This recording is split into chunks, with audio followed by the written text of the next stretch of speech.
The economic realities of war for Israel.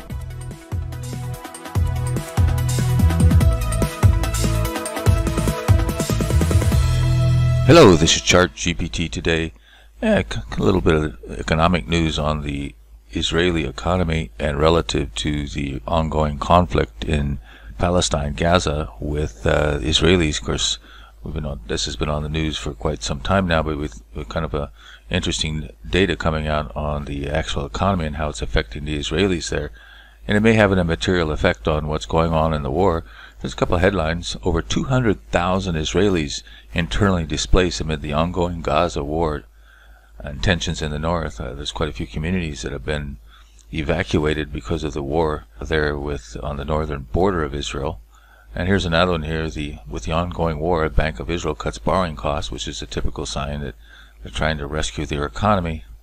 So this has been kind of a bleeding issue, which brings us to their main chart here. Israel economy contracts almost 20% in the last quarter, so that's huge. So it is having a material effect on Israel in terms of economy. So that's something that has to be factored into their war strategies, I'm sure. And taking a look at some of the help they're getting, though, you can see here that the U.S. aid to Israel is the largest over the years from 1946 to 2023 is over $300 billion.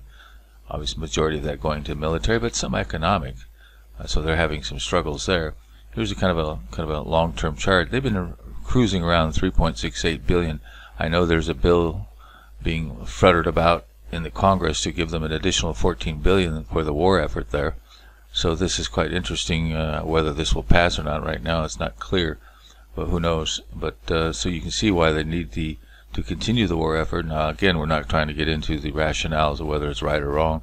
There's a lot of stuff on that, but that's a different story. Just looking at purely the economics. If they don't get this aid, Israel is going to be in big trouble in terms of their economy, and that's the point. There's kind of an opinion poll. Americans' view on U.S. support for Israel. 36% say we give too much, 38% is about right, and 24% too little. So you can see that it's a mixed emotions in terms of whether or not we're supplying enough aid to Israel or not.